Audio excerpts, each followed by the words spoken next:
राधे राधे।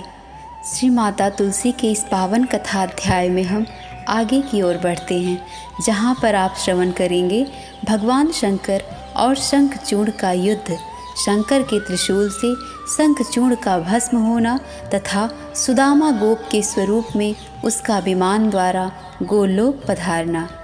भगवान नारायण कहते हैं, नारद भगवान शिव तत्व जानने में परम प्रवीण हैं। भद्रकाली द्वारा युद्ध की सारी बातें सुनकर वह स्वयं अपने गणों के साथ संग्राम में पहुंच गए। उन्हें देखकर शंखचूड़ विमान से उतर गया और उसने परम भक्ति के साथ पृथ्वी पर मस्तक टेक कर उन्हें दंडवत प्रणाम किया। यूँ भक्ति विनम्र होकर प्रणाम करने के पश्चात वह तुरंत रथ पर सवार हो गया और भगवान शिव के साथ युद्ध करने लगा। ब्राह्मण, उस समय शिव और शंखचूड़ में बहुत लंबे काल तक युद्ध होता रहा।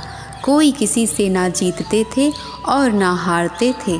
कभी समयानुसार शंखचूड़ शस्त्र रखकर रथ पर ही विश्राम कर लेता और कभी भगवान शंकर भी शस्त्र रखकर वृषभ पर ही आराम कर लेते। शंकर के बाणों से असंख्य दानवों का संहार हुआ।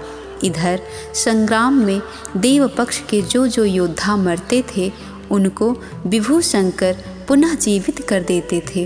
उसी समय भगवान श्री हरि एक अत्यंत आतुर बूढ़े ब्राह्मण का वेश बनाकर युद्ध भूमि में आए और दानवराज शंखचूड़ से कहने लगे।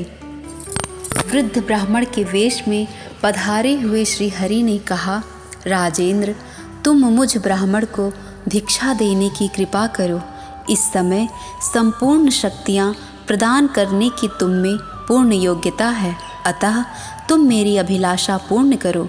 मैं निरीह, त्रिषित एवं वृद्ध ब्राह्मण हूँ। पहले तुम देने के लिए सत्य प्रतिज्ञा कर लो, तब मैं तुमसे कहूँगा। राजेंद्र शंखचूड़ ने अत्यंत प्रसन्न होकर कहा, हाँ हाँ, बहुत ठीक, आप जो चाहें सो ले सकते हैं। तब अतिशय माया फैलाते हुए उन वृद्ध ब्राह्मण ने कहा, मैं तुम्हारा कृष्ण कवच चाहता हूँ। उनकी बात सुनकर सत्य प्रतिज्ञ शंखचूड़ ने तुरंत वह दिव्य कवच उन्हें दे दिया और उन्होंने उसे ले भी लिया। फिर वह श्रीहरि शंखचूड़ का रूप बनाकर तुलसी के निकट गए। वहाँ जाकर कपटपूर्वक उन्होंने उससे हास विलास किया। इस प्रकार शंखचूड़ की पत्नी के रूप में उसका सतीत्व भंग हो गया। यद्यपि तत्व रूप से तो वह श्री हरि की परम प्रेयसी पत्नी ही थी। ठीक इसी समय शंकर ने शंखचूड़ पर चलाने के लिए श्री हरि का दिया हुआ त्रिशूल हाथ में उठा लिया। वह त्रिशूल इतना प्रकाशमान था मानो ग्रीष्म ऋतु का मध्यकालीन सूर्य हो अथवा प्रलयकालीन प्रचंड अग्नि। वह दुर्निवार्य, दुर्धुष, अव्यर्थ और शत्रु संहारक था। संपूर्ण शस्त्रों के सारभूत उस त्रिशूल की तेज में चक्र के साथ तुलना की जाती थी। उस भयंकर त्रिशूल को शिव अथवा केशव ये दो ही उठा सकते थे। अन्य किसी के मान का वह नहीं था। वह साक्षात सजीव ब्रह्म ही था। उसके रूप कभी परिवर्तन नहीं होता और उसे सभी देख भी नहीं पाते थे। नारद, अखिल ब्रह्मांड का संहार करने की उस त्रिशूल में पूर्ण शक्ति थी। भगवान शंकर ने लीला से ही उसे उठाकर हाथ पर जमाया और शंखचूड़ पर फेंक दिया। तब उस बुद्धिमान नरेश ने सारा रहस्य जानकर अपना धनुष धरती पर फेंक दिया और वह बुद्धिपूर्वक योगासन लगाकर भक्ति के साथ अनन्य चित्त से भगवान श्री कृष्ण के चरण कमल का ध्यान करने लगा। त्रिशूल कुछ समय तक तो चक्कर काटता रहा। तदंतर वह शंखचूड़ के ऊपर जा गिरा। उसके गिरते ही तुरंत वह दानवेश्वर तथा उसका रथ सभी जलकर भस्म हो गए।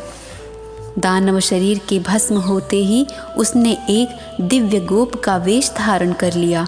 उसकी किशोर अवस्था थी। वह दिव्य भुजाओं से सुशोभित था। उसके हाथ में मुरली शोभा पा रही थी और रत्नमय आभूषण उसके शरीर को विभूषित कर रहे थे। इतने में अकस्मात सर्वोत्तम दिव्य मणियों द्वारा निर्मित एक दिव्य विमान गोलोक से उतर आया। उसमें चारों ओर असंख्य गोपियां बैठी थीं। शंखचूड़ उसी पर सवार होकर गोलोक के लिए प्रस्थित हो गया। मुने, उस समय वृंदावन में रास मंडल के मध्य भगवान श्री कृष्ण और भगवती श्री राधिका विराजमान थी। वहाँ पहुँचते ही शंखचूड़ ने भक्ति के साथ मस्तक झुकाकर उनके चरण कमलों में साष्टांग प्रणाम किया। अपने चिरसेवक सुदामा को देखकर उन दोनों के श्रीमुख प्रसन्नता से खिल उठे। उन्होंने अत्यंत प्रसन्न होकर उसे अपनी गोद में उठा लिया। तदंतर वह त्रिशूल बड़े वेग से आदरपूर्वक भगवान श्री कृष्ण के पास लौट आया।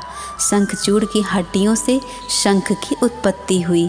यही शंख अनेक प्रकार के रूपों में विराजमान होकर देवताओं की पूजा में निरंतर पवित्र माना जाता है। उसके जल को श्रेष्ठ मानते हैं, क्योंकि देवताओं को प्रसन्न करने के लिए वह अचूक साधन है। उस पवित्र जल को तीर्थमय माना जाता है। उसके प्रति केवल शंकर की आदर बुद्धि नहीं है। जहाँ कहीं भी शंख ध्वनि होती है वहीं लक्ष्मी जी सम्यक प्रकार से विराजमान रहती हैं। जो शंख के जल से स्नान कर लेता है उसे संपूर्ण तीर्थों में स्नान का फल प्राप्त हो जाता है। शंख साक्षात भगवान श्री हरि का अधिष्ठान है। जहाँ पर शंख रहता है वहाँ भगवान श्री हरि भगवती लक्ष्मी सहित सदा निवास करते हैं। अमंगल दूर से ही भाग जाता है। उधर शिव भी शंखचूड़ को मारकर अपने लोक को पधार गए। उनके मन में अपार हर्ष था। वे वृषभ पर आरूढ़ होकर अपने गणों सहित चले गए। अपना राज्य पा जाने के कारण देवताओं के हर्ष की सीमा नहीं रही। स्वर्ग में देवदुंदुभियाँ बज उठी और गंधर्व तथा किन्नर यशोगान करने लगे। भगवान शंकर के ऊपर पुष्पों की वर्षा आरंभ हो गई। देवताओं और मुनिगणों ने भगवान शंकर की भूरि भूरि प्रशंसा की। ये भाग यही समाप्त होता है। माता तुलसी के आगे के भाग में हम श्री शालिग्राम और तुलसी का अद्भुत मिलन, अद्भुत महिमा एवं ये भी सुनेंगे कि गृहस्थों के घर में किस प्रकार के शालिग्राम का होना शुभ माना गया है। राधे राधे।